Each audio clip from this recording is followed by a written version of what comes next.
Hello students, welcome back to our YouTube channel professor Shubham Tiwari. बात करने वाले हैं आज आपके हैशटैग नंबर 1। हमारा न्यू चैप्टर चालू हुआ है सर आपका मेजर ऑफ डिस्पर्जन। ध्यान से सुन लो, समझ लो कि ये मेजर ऑफ सेंट्रल टेंडेंसी के साथ में आएगा, क्योंकि दोनों को अगर टॉपिक को मिलाएंगे measure of central tendency and dispersion को लेके ना 25 मार्क्स का आपका आएगा, जिसमें से आपको कवर करने 20 मार्क्स, मतलब 5 क्वेश्चन दिए रहेंगे, 4 कवर करने हैं आपको। ये चीज मैं पहले ही ऑलरेडी बता चुका हूँ। एंड ये टॉपिक कंप्लीट हो जाएगा ना तो आपके 2 टॉपिक मतलब 40 मार्क्स कंप्लीट हो जाएंगे। तो यहाँ पे अगर कंपेयर करूं मैं मेजर ऑफ सेंट्रल टेंडेंसी से ना, तो ये इसमें लिमिटेड नंबर ऑफ टॉपिक्स हैं, बट ध्यान रखना प्रैक्टिस अच्छे तरीके से करके आना, क्योंकि काफी जो कैलकुलेशन है थोड़ा सा कॉम्प्लिकेटेड है, मतलब थोड़ा सा ध्यान में रखना है। And measure of central tendency से ना रिलेट करेगा ये टॉपिक काफी कुछ चीजें, मतलब मेजर ऑफ सेंट्रल टेंडेंसी जिन बच्चों को समझा होगा ना तो काफी इजी कॉन्सेप्ट लगेगा अगर मैं ये 2 टॉपिक की बात कर लूं तो। क्लियर है। फर्स्ट हमारा इंट्रोडक्शन जैसा कि मैंने आपको बताता हूँ, इंट्रोडक्शन जो वीडियो लेके आने का पर्पज होता है ना, आपको सिर्फ ये गाइडेंस दे दूं, ये बताने के लिए आता है कि एग्जैक्ट इस टॉपिक में पढ़ना क्या है फर्स्ट चीज। एंड सेकेंड, अगर कुछ फॉर्मूले हैं तो याद करना है। तो ये टॉपिक बेसिकली पूरा फॉर्मूले पे ही है, फॉर्मूला अगर याद हो जाएगा तो बेस्ट है। तो यहाँ पे ध्यान रखना, जो फॉर्मूले आपको बताए जाएंगे फॉर्मूले आप लोग को याद करना, और थोड़ा सा कुछ ट्रिक भी दिया जाएगा फॉर्मूले याद करने के लिए।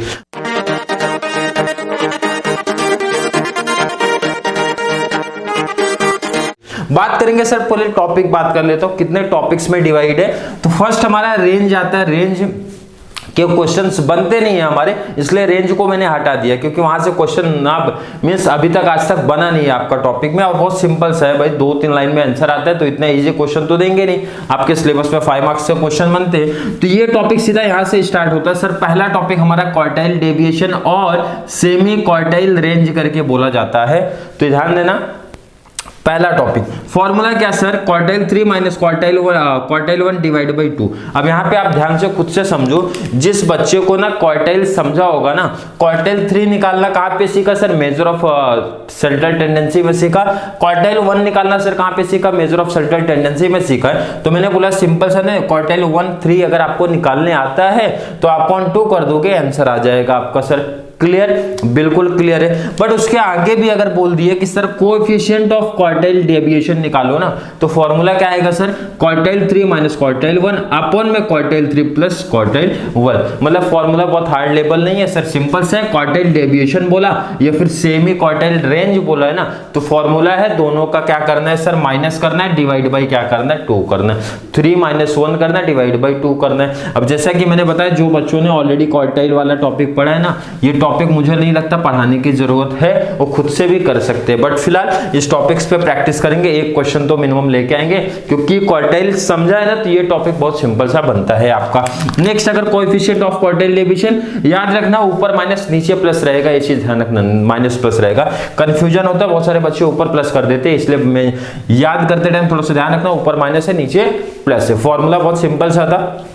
क्लियर। अब यहां पे ध्यान रखो, जो इस टॉपिक से क्वेश्चंस अभी तक के बनते हैं मोस्ट इंपॉर्टेंट, देखो इधर एक तो ये वेरिएंस एंड स्टैंडर्ड डेविएशन, इसका तो 100% लिख लो, ये क्वेश्चन बनने ही वाला है, ये कंपलसरी क्वेश्चन है। स्टैंडर्ड डेविएशन बनता ही बनता है। ये दो में सिर्फ एक ऑप्शन होता है कि मीन डेविएशन बनेगा या फिर क्वार्टाइल डेविएशन बनेगा। तो अगर मैं इंपॉर्टेंट की बात करूं सर, ज्यादा इंपॉर्टेंट कौन सा है ना, तो मैं इसको बोलूंगा भाई ये 80% चांसेस आपके मीन डेविएशन के हैं एंड 20% चांस आपका इसका है। मतलब एक क्वेश्चन तो ये फिक्स रखता है, 2 क्वेश्चन हर टॉपिक से आते हैं, आपको भी पता है। तो दूसरा क्वेश्चन ना 80% मीन डेविएशन का चांस है, 20% ही इसका चांस होता है। मतलब सर आप लोगों को ज्यादा फोकस किस पे रखना पड़ेगा सर, ये तो पक्का करना ही पड़ेगा, मींस 100% करना ही करना है, कुछ छोड़ना नहीं है। सेकंड मीन डेविएशन करना है, उसके बाद क्या करना है सर, हमारा क्वार्टाइल डेविएशन। क्वार्टाइल ऑलरेडी मैंने जैसा कि बताया भाई, वो तो ऑलरेडी क्वार्टाइल्स पढ़े हो तो ऑलरेडी सिंपल है, तो ये तो अपॉन 2 किया, तो इसमें कुछ बहुत हार्ड लेवल नहीं, कुछ नया लेवल नहीं। बट यहां पे थोड़ा सा देखो, आप समझो क्या फॉर्मूला है, ध्यान से समझो। मीन डेविएशन के अंदर ना 3 पार्ट है सर, आपने लिखा है यहाँ पे ए लिखा है, क्लियर दिख रहा है सर, बी लिखा है, बट आपने सी नहीं लिखा, तो मैंने बोला सी आप लोग बनाओगे, इसलिए मैंने नहीं लिखा है। ध्यान से सुन लो, समझ लो, बहुत ज्यादा रटना नहीं है, सिंपल सा आप लोग कर पाओगे। ध्यान से देखो इधर, मीन डेविएशन ना 3 पार्ट में डिवाइड है सर, कौन कौन सा, तो देखो इधर मीन डेविएशन फ्रॉम मीन पहले लिखा हूं, मीन डेविएशन फ्रॉम मीडियन लिखा हूं, तो अगला टॉपिक क्या होगा sir, mean deviation from mode होगा, मतलब सी वाला पार्ट लिखूंगा नहीं, नोट्स अगर बना रहे हो लिख रहे हो कहीं तो लिख लेना वहां पे। मतलब एक लॉजिक समझो, सेंट्रल टेंडेंसी में 3 टॉपिक पढ़े थे ना, मीन, मीडियन, मोड। तो सिंपल है, मीन आया, मीडियन आया तो अगला मोड आएगा। Clear sir. फॉर्मूला भी देखो बहुत सिंपल सा है, ध्यान रखना है फॉर्मूला एकदम ट्रिक से थोड़ा सा याद कर लेना, ज्यादा बेस्ट पड़ेगा आपको। समीशन एफ मोड में ना x माइनस मीन आएगा, अपॉन में समीशन एफ आया। ध्यान से देख लेना, फॉर्मूला कॉमन है, बहुत ज्यादा रटने की जरूरत नहीं है फॉर्मूले में। मीन वाले में ध्यान रखना, मीन डेविएशन फ्रॉम मीन की जब बात करेंगे, समीशन एफ मोड में x माइनस मीन अपॉन में समीशन एफ लिया। क्लियर सर, क्लियर है। जब मीडियन की बात करेंगे ना sir, summation F x minus median upon में समीशन एफ। आप खुद से बताओ सर क्या चेंज हुआ है दोनों फॉर्मूले में, क्या चेंज हुआ सर? तो आप खुद से देखो ना क्या चेंज हो रहा है सर। मीन हटा के, मीन बोला था तो मीन रख दिया, मीडियन बोला था तो मीडियन रखा, मोड बोलेगा तो मोड रख दूंगा। मतलब मोड का फॉर्मूला आप लोग बना लोगे क्या? सिंपल है सर, समीशन एफ मोड में x माइनस मोड अपॉन में समीशन एफ आएगा। क्लियर। तो सर ये फॉर्मूला किसका है? आपने जो बी लिखा है ना, ये किसका फॉर्मूला है? तो मैंने बोला यहाँ पे लिखा नहीं हूं बट लिख देता भाई, ये कोएफिशिएंट का है, coefficient of mean deviation from mean. Clear. क्या फॉर्मूला? बहुत सिंपल से भाई, इसी का जो वैल्यू आ रहेगा ना डिवाइड कर देना मीन से, आंसर हो गया। Mean sir mean deviation from mean divide by mean. तो ये भी याद रख लो, mean deviation from median divide by median. मतलब सिंपल सा है। ये भी सर किसका फॉर्मूला है? तो मैंने बोला कोएफिशिएंट का है, coefficient of mean deviation from median. Mode का बना लोगे तो मोड का मुझे लगता है बना लोगे। ध्यान से सुनना, समझना, फॉर्मूले का इसका ना थोड़ा सा ट्रिक है, यहाँ पे सिर्फ थोड़ा सा आपको पढ़ना पड़ेगा, बाकी कुछ नहीं है। मतलब ये 3 टॉपिक में से ना आपको एग्जाम में कोई एक ही टॉपिक आएगा। ध्यान से सुन लेना, या तो मीन डेविएशन फ्रॉम मीन आ सकता है, मीन डेविएशन फ्रॉम मीडियन आ सकता है, मीन डेविएशन फ्रॉम मोड आ सकता है। अच्छे तरीके से पढ़ लेना, 3 में से एक ही आएगा, ध्यान रखना। अगर उसका कोएफिशिएंट पूछा गया ना तो ये वाला फॉर्मूला तभी अप्लाई करना है, अदरवाइज नहीं अप्लाई करना है। क्लियर। लास्ट हमारा जो टॉपिक है इसका वेरिएंस एंड स्टैंडर्ड डेविएशन, बहुत ही इंपॉर्टेंट, मोस्ट इंपॉर्टेंट मैं बोलूंगा अगर टॉपिक है, चाहे अपना रेगुलर वाले स्टूडेंट हो या फिर प्राइवेट वाले भी हो, दोनों के लिए ना ये टॉपिक कंपलसरी बनता है, मतलब पूछा ही जाता है, क्योंकि मैथ्स का टॉपिक है। मैथ्स के मतलब जो हमारे 11th एंड 12th में मैथ्स लिए थे ना, वहां से टॉपिक बनता है। और ये टॉपिक अगर मैं बात करूं मेजर ऑफ सेंट्रल टेंडेंसी से बहुत ज्यादा रिलेट नहीं करेगा, ये थोड़ा सा नया कॉन्सेप्ट आपके लिए बनेगा। अब ध्यान दो यहाँ पे कि आपका ना ये 2 फॉर्मूला है, 2 फॉर्मूला है, आप इसको 2 फॉर्मूला। क्लियर। फॉर्मूला देखो क्या है सर, ये ध्यान रखना, ये 6 नहीं है, स्टैंडर्ड है। ठीक है, स्टैंडर्ड है, जो कि देखो 6 हम लोग ऐसा बनाते हैं ना, तो इसको थोड़ा सा आप क्या करना, थोड़ा सा इस तरीके से बना देना, ये हो गया स्टैंडर्ड। क्लियर। स्टैंडर्ड बोलते हैं इसको। स्टैंडर्ड का फॉर्मूला क्या है सर? रूट, मतलब स्टैंडर्ड डेविएशन ही बोलते हैं, मतलब पढ़ते बट स्टैंडर्ड है। ठीक है। स्टैंडर्ड डेविएशन का फॉर्मूला क्या है सर? ध्यान से देखो इधर, अंडर रूट में समीशन एफआई एक्सआई का स्क्वायर अपॉन में एन माइनस एक्स बार का स्क्वायर। फॉर्मूला याद कर लेना सर फिर से, और ध्यान देना थोड़ा सा इजी भी बना देता हूँ इसको, अगर थोड़ा सा लॉजिक से याद करना है। मीन का फॉर्मूला मैंने बोला आप लोग को याद है क्या सर? याद है, कुछ लोग को याद है, कुछ लोग को शायद ना याद हो। तो फॉर्मूला क्या था सर? आपने बताया था समीशन एफआई एक्सआई अपॉन में एफआई आया था। क्लियर है। तो ध्यान दो इधर, समीशन एफआई एक्सआई सिर्फ क्या ऐड हुआ सर? स्क्वायर ऐड हुआ, उधर भी स्क्वायर ऐड होगा, अपॉन में समीशन एफआई कोई ना एन बोलते, टोटल बोलते। ध्यान से सुन लो, समझ लो। अपॉन में बहुत लोग अपॉन में एन लिखते हैं, बहुत लोग समीशन में एफआई लिखते हैं। क्लियर। आपके ऊपर डिपेंड करेगा, बट आपके सिलेबस में फिलहाल तो एन दिए तो एन ही लिखो, ज्यादा बेस्ट है। माइनस एक्स बार का स्क्वायर, ये चीज ध्यान रख लेना।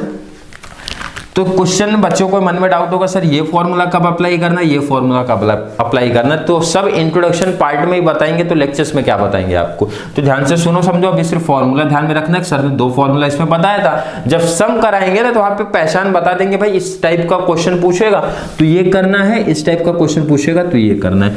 चलो इसी में बता देते, नहीं तो बच्चे काफी परेशान हो जाएंगे। मैंने बोला देखो ना, जब आपका अगर आपने मीन पढ़ा है तो मीन पढ़ा है सर, बिल्कुल पढ़ा था, डिटेल में पढ़ा था। एक हमारा अनग्रुप्ड होता है, एक ग्रुप्ड होता है। क्लियर है। देखो ना, अनग्रुप्ड एंड ग्रुप्ड वाले क्या आनी आएगी ना, तो ये फॉर्मूला लगा देना है। कौन सा सर? ये फॉर्मूला लगा देना है। और जब 2 का कंबाइंड निकालना होगा ना, क्या निकालना होगा सर? कंबाइंड। यहां पे मेंशन कर दूं, जब आपको ग्रुप अनग्रुप। क्लियर? तब फॉर्मूला अप्लाई करना ही है और डिटेल में ऑलरेडी बताएंगे जब सब चलेगा, टेंशन ना लेना अगर किसी को यहाँ पे नहीं समझा सर। अरे मैंने बोला जब कंबाइंड आएगा तो आपको ये अप्लाई करना है। कंबाइंड का क्वेश्चन कैसे रहेगा मैंने बोला ऑलरेडी, इसलिए जब टॉपिक चालू होगा तो डिटेल समझेगा। बस आप ये ध्यान रखो, standard square equal to n1 upon में स्टैंडर्ड 1 का स्क्वायर। कैसे पढ़ना ध्यान दो, स्टैंडर्ड 1 का स्क्वायर प्लस d1 का स्क्वायर प्लस n2 स्टैंडर्ड 2 का स्क्वायर प्लस d2 का स्क्वायर अपॉन में n1 प्लस n2। ये फॉर्मूला है, यही आपका कंप्लीट सिलेबस हो जाता है। किसका सर? मेजर ऑफ डिस्पर्जन का। ध्यान रखना, अच्छे से प्रैक्टिस कर लेना, लिमिटेड क्वेश्चन ही प्रैक्टिस करो, 2 क्वेश्चन ही प्रैक्टिस करना है, बट अच्छे तरीके से कर लेना क्योंकि 10 मार्क्स ना बहुत इजिली देके जाएंगे ये टॉपिक। तो इसका अगर 10 मार्क्स आप काउंट कर लो, सेंट्रल टेंडेंसी 20 डिसीजन थ्योरी का ऑलरेडी आपको पता है। तो ये मैं बोलता हूँ ना, जो बच्चे अच्छे तरीके से प्रैक्टिस करें, पहले ये ट्राई करो ना कि ये 40 आउट ऑफ 40 मिलना चाहिए, क्योंकि हर एक कॉन्सेप्ट आपको डिटेल में करा के दिया हूं। और बार बार मैंने बोला था, इस दोनों टॉपिक में अगर किसी बच्चे को कोई भी डाउट कंफ्यूजन अगर क्रिएट हो रहा है ना, तो कमेंट में ऐड करना, फिर से वीडियो लेके आऊंगा, क्योंकि इसमें से आपके नंबर कम नहीं होने चाहिए। इसमें से नंबर कम नहीं होंगे क्योंकि इसके बाद ये ट्राई करेंगे, आज नहीं तो कल लास्ट कंप्लीट करा दूंगा। इसके बाद 2 से 3 दिन में ना वो टॉपिक मैं पिक करूंगा ना जिसमें आपको इजीली 5 to 10 मार्क्स मिल जाएगा। मतलब सम के बेस पे जाऊंगा, टॉपिक के बेस पे नहीं जाऊंगा। टॉपिक के बेस पे जाऊंगा तो थोड़ा सा प्रॉब्लम है, क्योंकि हर एक टॉपिक में कुछ इजी लेवल है, कुछ हार्ड लेवल है। तो इससे बेस्ट मैं आपको थोड़ा सा इंपॉर्टेंट प्रोवाइड करा दूंगा, इंपॉर्टेंट क्वेश्चन प्रोवाइड करा दूंगा। ये 2 टॉपिक को छोड़ के ये मैं मान के चलूंगा आप सब लोग का इसमें 40 आउट ऑफ 40 आएगा। 20 से 30 मार्क्स का इंपॉर्टेंट क्वेश्चंस आपको प्रोवाइड कर दूंगा। तो ऑब्जेक्टिव है पहले 70 मार्क्स ना प्रॉपर तरीके से कर लो, ताकि ये जो केटी वाला टेंशन है वो टेंशन ना रहे। तो ध्यान से सुनना है, समझना कि ये जो टॉपिक्स प्रैक्टिस कराए जाएंगे, थोड़ा सा आइडिया आपको पहले दे दिया हूं, क्वेश्चन कहां से बन सकते हैं, किस टाइप के बन सकते हैं। तो हम लोग हर टॉपिक के ना 1 से 2 सम प्रैक्टिस करेंगे अच्छे तरीके से।